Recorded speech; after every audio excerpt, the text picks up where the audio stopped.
Bismillah. Quand Tabrizia se réveilla, il faisait grand jour. Elle se leva avec précaution et fit quelques pas. C'était un peu douloureux, mais supportable. Elle délaça le corset noir, retira les bas de soie, nettoya sa plaie avec un peu d'eau et enfila des culottes bouffantes de coton. Madame Hall lui apporta le petit déjeuner. « Tout le château ne parle que de vos bêtises, ma chère enfant. Asseyez-vous pendant que je vous choisis une jolie robe. »« Je préfère rester debout, Madame Hall, » répondit Tabby, les larmes aux yeux. « Que doit penser sa seigneurie ? Je ne lui adresserai plus jamais la parole. Je vais d'ailleurs éviter tous les Cockburn aujourd'hui. J'irai voir Anne. » « Méfiez-vous de cette Madame Sinclair, je n'ai pas confiance en elle. Je ne l'apprécie pas non plus, mais elle est fidèle à Anne. Elle lui obéit au doigt et à l'œil, je n'ai pas besoin de la craindre. » Anne portait une chemise de nuit blanche avec des rubans argentés. Ses cheveux clairs l'entouraient comme un halo de lumière. La faisan ressemblait à une madone. Elle offrit des chocolats à son invité. Tabrizia en choisit 2. « Vous semblez très sereine aujourd'hui. » « Alors que vous êtes nerveuse, répliqua Anne, non sans malice. Mon mari se montre-t-il trop empressé auprès de vous ? Il vous désire probablement parce que vous ressemblez tant à ses sœurs. L'inceste se pratique dans ces contrées, vous savez. » Tabrizia était horrifiée. « Je vous ai choqué ?» s'esclaffa Anne. « Ne prêtez aucune attention à mes propos. À force d'être allongée toute la journée, je suis devenue amère. Sinclair, les peintures, ordonna-t-elle, en insistant pour que Tabrizia prît un autre chocolat. Tabrizia fut surprise de voir que le portrait était déjà terminé. C'était ravissant. Anne l'avait peinte sans défaut, et Tabrizia se trouvait presque trop parfaite. Admirant le portrait de plus près, elle le retourna et découvrit, bouleversée, une toute autre peinture à l'envers. Anne l'avait peinte mourante, une corde, étranglée si fort sans coup que ses yeux sortaient de leurs orbites. Sa bouche s'ouvrait en un cri silencieux. Tabrizia reposa le portrait et quitta la chambre sans un mot. Le temps des moissons était l'occasion de grandes réjouissances. Selon une vieille tradition, les Cockburn offraient un festin à tous les habitants des domaines. Bergers et villageois, les jeunes Cockburn passèrent l'après-midi à s'exercer aux danses, paysannes sans remarquer l'absence de Tabby. Quand tout le monde s'installa à table pour le dîner, Royce demanda « Où est Tabrizia ?» Nul ne pouvait lui répondre. Il partit aussitôt à sa recherche. Il la trouva recroquevillée dans l'escalier entre leurs 2 chambres. Elle se tenait le ventre, les lèvres exsangues. « Que se passe-t-il » s'inquiéta-t-il. Souffrant le martyre, Tabby secoua la tête. Elle la porta sur son lit où elle vomit. Quand il lui posa la main sur le ventre, comme par miracle, celui-ci cessa de se retourner dans tous les sens. Il massa les muscles noués jusqu'à ce qu'ils se détendent. Au lieu d'être mortifiée d'avoir été malade devant lui, elle lui fut reconnaissante de soulager ses atroces douleurs. Royce était inquiet. Bien que Tabby se fût débarrassée de ce qui l'avait rendue malade, elle ne semblait pas guérie. Sa peau était moite et froide, son visage blême. « Ça va mieux ?» Elle hocha la tête. Il apporta des linges et de l'eau, l'essuya avec des gestes tendres. « Qu'avez-vous mangé aujourd'hui ?»« Au petit déjeuner, la même chose que vos sœurs. Et au déjeuner ?»« Je n'ai pas déjeuné. Je n'avais pas faim après avoir vu Anne. »« Vous êtes allé voir Anne ?»« Oui, elle a peint mon portrait. »« Avez-vous mangé ces chocolats ?»« Oui. »« Seigneur Dieu, ma femme est intoxiquée à la morphine. Je lui rapporte moi-même ces saletés chaque fois que je vais à Édimbourg. » Furieux, il se mit à arpenter la pièce. « Je vais la tuer. » Sa colère était si violente qu'elle en était presque palpable. Elle le savait, impétueux, cruel, et s'il en venait au meurtre, Royce portait en lui un secret qui le minait. Si seulement il acceptait de se confier. Elle n'osa pas lui parler du sinistre portrait car il saurait alors qu'Anne avait voulu la faire souffrir. C'était un accident. Anne ne pouvait pas savoir que ces chocolats me rendraient aussi malade. « Vous ne savez rien de son esprit corrompu, » dit-il dans un éclat de rire amer. « C'est vrai, racontez-moi. » Debout, près de la fenêtre, il contempla la nuit d'un air absent. Un mois après notre mariage, Anne attendait un enfant. J'étais aux anges. Puis elle s'alita, sous prétexte d'une grossesse difficile. Mais je découvris qu'elle était malade parce qu'elle avait pris des médicaments pour avorter. Ce jour-là, j'ai commencé à la haïr pour ce qu'elle avait essayé de faire à mon enfant. J'ai demandé à la mère de Margaret, Madame Sinclair, de veiller sur elle pour qu'elle cesse de prendre ces affreuses mixtures. J'étais très crédule en ce qui concernait les femmes. Je n'ai pas compris qu'elle attendait l'enfant d'un autre, jusqu'au moment où elle a couché 6 mois après notre mariage. Il s'interrompit. La douleur était encore trop vive. Elle devait être affolée, sachant que l'enfant n'était pas de vous, dit Tabrisia d'une voix douce. Pourquoi lui cherchez-vous des excuses? Pour vous éviter de commettre un meurtre? Je soupçonne que c'est elle qui en a commis un envers son malheureux enfant. Beaucoup de nouveau-nés meurent, Lord Cockburn. Celui-ci est mort au bout d'une semaine, grâce aux soins attentifs que lui a prodigués Anne. L'avez-vous battue parce qu'elle avait tué l'enfant ou parce qu'elle vous avait été infidèle? Battue? Elle ne peut pas marcher parce qu'elle a été blessée pendant l'accouchement. Du moins, c'est ce qu'elle affirme. Elle a commencé à prendre de la morphine et elle est devenue dépendante. Son cerveau est atteint. Cette femme est folle. Je la soupçonne aussi d'avoir tué mon père. Mais elle ne peut pas marcher. Vous le croyez vraiment? Voyant la fatigue de Tabby, il s'approchait du lit. « Vous vous sentez mieux » demanda-t-il tendrement. Elle acquiesça et il quitta la chambre avant de s'endormir. Elle réfléchit à la complexité de cet homme. Ce soir, elle avait vu une facette de sa personnalité qu'il cachait aux autres. Depuis l'enlèvement, ses sentiments avaient tellement évolué qu'elle ne savait plus que penser. Il pouvait être moqueur et arrogant, colérique et cruel, distant et cynique, mais il se montrait aussi tendre et séducteur, exhalant un charme si magnétique que son corps de jeune fille ne lui obéissait plus. Dans son sommeil agité, Tabby rêva de Royce Cockburn et le gardien de sa prison devenait son amant. À 3 heures du matin, l'homme chargé de surveiller la maison d'Abrahams arriva à Cockburn's Path. Royce descendit. Aussitôt, il versa une rasade de whisky pour réchauffer les messagers. « Les choses bougent-elles enfin ?»« Oui, milord. À minuit, une livraison d'or a été transférée de la banque à la maison d'Abrahams. Je dois voir ma cab. Si je pars maintenant, je serai à Édimbourg à l'aube. Voulez-vous que je vous accompagne, milord ? Non, tu as bien mérité de prendre du repos. Je serai de retour vers midi. Yann, ajouta-t-il pour son capitaine, nous embarquerons demain sur la sorcière des mers. Ils descendirent aux écuries où venait d'arriver Troy. C'est maintenant que tu rentres s'exclama Royce. Où diable étais-tu? Troy sourit. À ton talent. Encore? Je pars pour Édimbourg, il y a du nouveau. Tu seras responsable du château en mon absence. Garde un œil sur Tabrisia pour moi. Un soupçon lui traversa soudain l'esprit. Tu ne couches pas avec Margaret tout de même. En quoi est-ce que ça te regarde? Rétorqua Troy agacé. Espèce d'idiot. Elle essaie de donner un héritier à Magnus. Notre oncle l'épouserait dans la minute et je pourrais dire adieu au titre et au château. J'ai refusé ses avances, elle a porté son choix sur un autre Cockburn. Troy comprit qu'il avait été dupé. Il blêmit et elle a pensé que c'était peut-être déjà trop tard. Il était allé rejoindre Margaret plusieurs fois au cours de la semaine écoulée. Je n'ai pas réfléchi, dit-il, la gorge serrée. Tu as la cervelle entre les jambes, mais ne t'en fais pas. À mon avis, notre chère Margaret est stérile. L'aube pointait sur la ville quand Royce arriva à Édimbourg. Après s'être restauré, il se présenta chez MacCab. Vous allez recevoir un message d'Abrahams. Dites-lui que sa femme est retenue en Angleterre. L'échange aura lieu demain près de la côte, à Brotherstone's Hall. L'auberge s'appelle le Refuge. Sa jeune épouse l'y attendra. Dites-lui de faire surveiller l'or par ses hommes d'armes. Je ne veux pas que les coffres arrivent vides. Je lève mon verre à une conclusion heureuse, Lord Cockburn, et je vous dis adieu. Ce n'est pas adieu, mais au revoir, car j'aurai bientôt besoin de nouveau de vos services. Royce rentra chez lui sans s'arrêter, dans sa taverne préférée.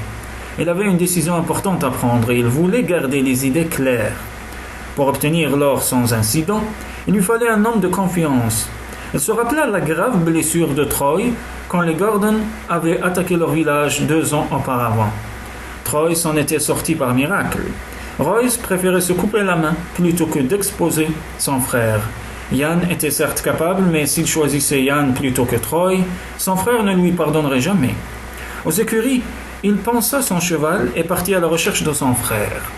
C'est demain le grand jour, mais j'ai besoin de ton aide. Tu choisiras 10 hommes pour t'assister. Laure quitte la ville demain matin dans un chariot en direction d'une auberge près de la frontière anglaise. Il y aura des hommes de loi partout, prêts à nous arrêter. Le convoi descendra High Street et passera le poste de péage. Dans les faubourgs d'Édimbourg se trouvent les distilleries Ballantine. Nous possédons ces distilleries pour moitié avec Magnus, n'est-ce pas? Exactement. Toi et tes hommes attendraient le chariot à la distillerie. Il sera encadré par des gardes armés. Débarrassez-vous des gardes, remplissez le chariot de tonneaux de whisky pour cacher l'or et envoyez-le vers le nord. Traversez Édimbourg jusqu'à la porte de Leith. Je vous attendrai à Leith avec le bateau. Troy sourit. Affaire conclue. Je veux que toi et tes hommes soyez armés jusqu'aux dents, Troy. Ne t'inquiète pas, c'est dans la poche. Après que les hommes eurent reçu leurs instructions, Royce monta au solarium. C'était une belle pièce pourvue de larges fenêtres. Le soleil de l'après-midi dorait les tapisseries accrochées au mur. Une gerbe de blé et des branches de chêne, garnies de glands et de feuilles automnales, décoraient la cheminée. Assis sur des tabourets, Alexandria et Tabrisia confectionnaient des poupées avec des épis de maïs pour les enfants qui viendraient à la fête. « Comment vous sentez-vous » demanda Royce. Tabrisia rougit. « Je vais bien, je vous remercie, milord. » Il avait été si tendre, si attentionné avec elle, depuis qu'il lui avait raconté l'histoire de sa femme. Tabrisia le plaignait. Ses sentiments s'intensifiaient. Si elle n'y prêtait garde, elle allait tomber amoureuse. Elle n'éprouvait plus qu'un sens du devoir envers son mari. Maxwell Abrahams était un étranger gentil, alors que cet homme troublant était devenu une présence familière. Mais elle s'était mariée devant Dieu, et elle devait retourner auprès de son mari. Elle soupira. Royce se demandait comment une fille aussi fragile pouvait l'émouvoir aussi intensément. Chaque fois qu'il la voyait, il la désirait davantage, mais il voulait que le sentiment fût réciproque. Il voulait voir les yeux de Tabby s'éclairer quand il venait vers elle. Il voulait qu'elle lui donnât son cœur. « Je sors la sorcière des mers demain. Voulez-vous faire un tour avec moi ?»« Je ne veux rien faire avec vous, déclara-t-elle froidement. »« Moi, je suis partante, s'écria Alexandria. Je ne m'adressais pas à toi, Alexandria. Quand je désirerai ta compagnie, je te le ferai savoir. D'ailleurs, je ne vais qu'à Leith, ajouta-t-il plus gentiment, voyant qu'il avait vexé sa sœur. Tabrisia retint son souffle.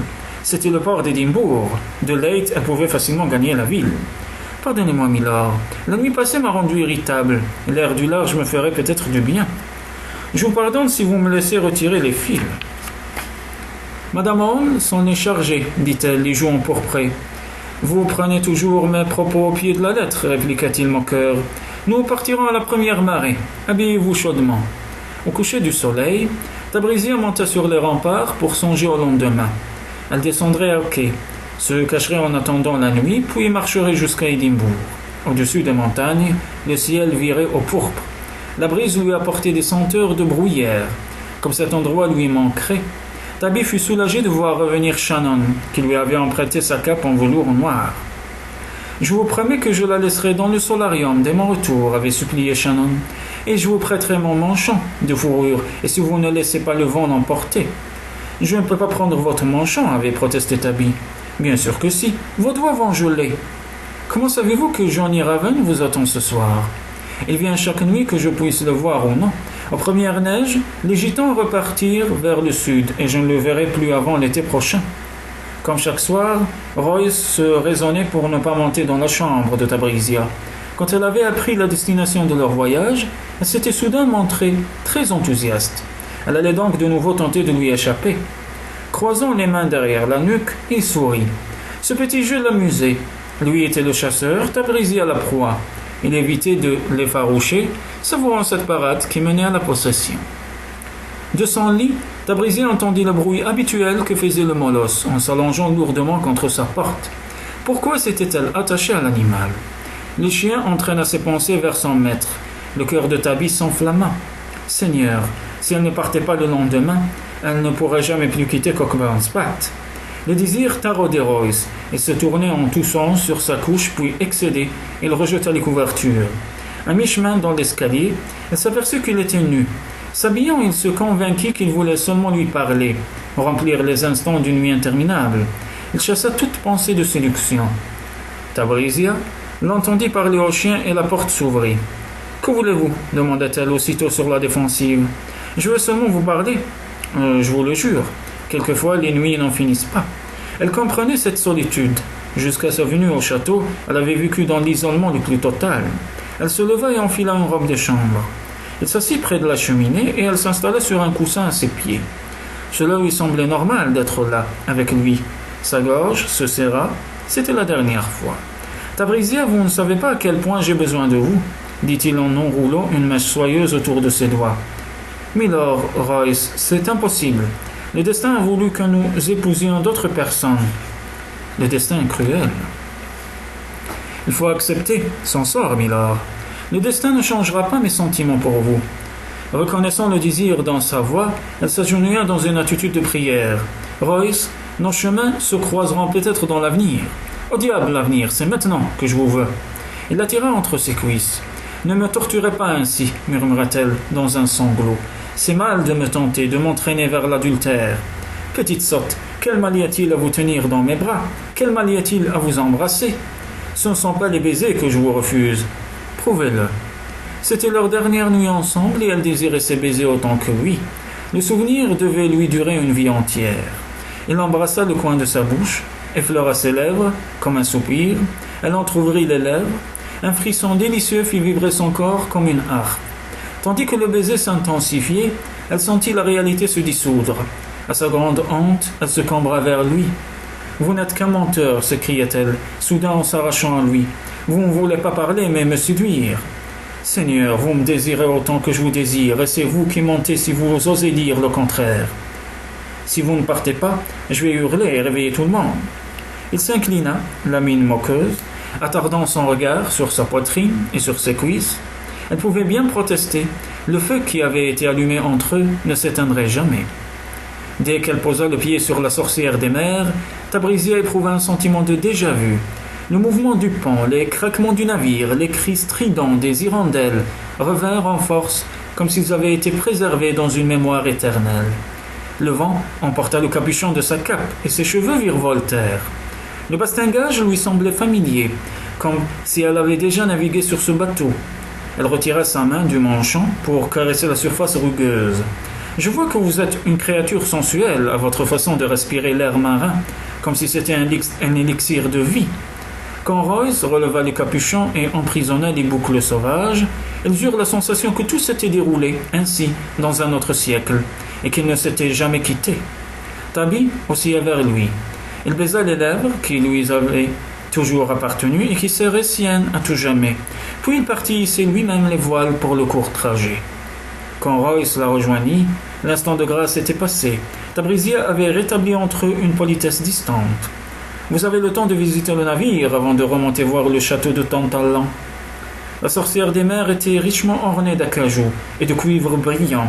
Avec son tapis soyeux et ses cabinets en lac de Chine, l'opulente cabine du capitaine rappelait les fastes de l'Orient. Recouvert de draps en soie noire, brodé de dragons et de pagodes, le lit était posé à même le sol. Des braseros en cuivre réchauffaient l'atmosphère qui sentait le santal. Tout provient d'un vaisseau chinois, avoua Royce. Prenez-vous toujours ce dont vous avez envie. Toujours. Tabby rougit. Un bouilloire fumait au-dessus d'une lampe à pétrole. Royce versa de l'eau bouillante sur du cognac sucré. Emportez ceci sur le pont. Il fait froid ce matin.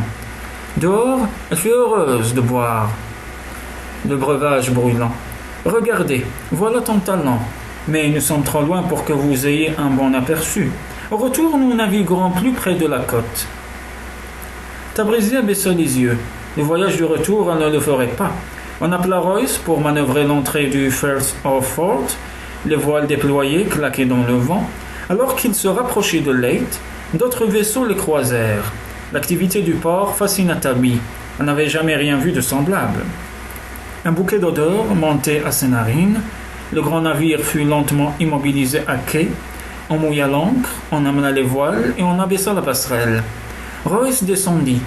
Tabby le surveillait, guettant le moment propice pour s'échapper. Au bout d'une heure, les marchandises qu'attendait Royce arrivèrent et les hommes commencèrent à charger les cales. Il remonta à bord. Quand ils furent tous affairés avec de lourdes caisses, Tabby emprunta la passerelle, posa le pied sur le quai et se retourna nez à nez avec Troy. Il la souleva sur son épaule et remonta lestement à bord. Furieuse, elle lui martela le dos de ses poings et donna des coups de pied. Elle se sentait flouée, impuissante contre ses cockburns. Elle était si furieuse, si dépitée qu'elle éclata en sanglots. « Permission pour monter à bord, capitaine » lança Troy d'un air joyeux. « Permission accordée. Où dois-je entreposer ce colis, capitaine ?»« Remettez-le à l'équipage. » Tabby blêmit. « Non, je vous en prie. » Royce la prit tendrement dans ses bras. « Ah non, je vous taquinais. » Les deux frères se souriaient comme s'ils ne s'étaient pas vus depuis des siècles. Visiblement, ils partageaient un secret qui les rendait très heureux. « Qui a dit qu'on ne pouvait pas avoir le beurre et l'argent du beurre ?» railla Troy en regardant la marchandise qu'on embarquait. Royce déposa Tabrisia sur un paquet de cordage. Elle sécha ses larmes. Autant se résigner, elle retournait à Cockburn's Path. Au fond, en était-elle attristée ou soulagée? Perdue en elle-même, elle ne remarqua pas l'étrange comportement des deux frères. Royce était enchanté. Il avait l'or et la fille. Il ne lui manquait qu'une seule chose pour que tout fût parfait, que Tabrisia accepte son destin. Shannon aperçut les voiles du haut de la tour de la dame. Royce ne lui avait pas confié ses intentions, mais elle était assez futée pour deviner qu'il voulait obtenir l'or et garder la rançon. Tabrisia entra la première, échevelée. « Merci pour le manchon, Shannon. Je n'ai pas réussi à m'enfuir, j'échoue dans tout ce que j'entreprends. » « Il faudra nous supporter encore quelque temps, j'en ai peur, dit Shannon, compatissante. Quand Tabrisia se fut retirée, Royce leva le pouce en signe de victoire et Shannon se jeta dans les bras de ses frères. Ils riaient à en pleurer. « Royce, donne-moi un peu de whisky. J'ai eu mal aux dents toute la journée, se lamenta Shannon. Je dois être en forme pour la fête des moissons samedi. Maintenant, nous avons vraiment une raison de faire la fête. » « Je respire déjà les délicieuses odeurs de viande rôtie, dit Troy d'un air rêveur. Je vais surveiller le déchargement et te faire monter un tonneau de whisky. Une manière de bonus, ajouta Royce en riant. Cette nuit-là, Royce pensa aux hommes qui attendraient en vain de l'appréhender à la frontière anglaise. Mais une étrange prémonition le fit frémir. Abraham se vengerait, désormais. Il devait connaître l'identité du coupable et quand il apprendrait l'échec de son piège, sa vengeance serait terrible. Et Tabrisia en serait l'instrument. S'il soupçonnait qu'elle était la fille de Magnus, il rendrait visite au comte. Royce n'avait pas le choix. Il devait voir Magnus avant Abrahams, réunir le père et la fille et leur dire la vérité. Mais il voulait s'assurer de l'amour et de la loyauté de Tabrisia avant de la remettre à son père. Le moment était venu. Le lendemain, il se l'attacherait à jamais. Comme toujours, l'aventurier voulait tout ou rien.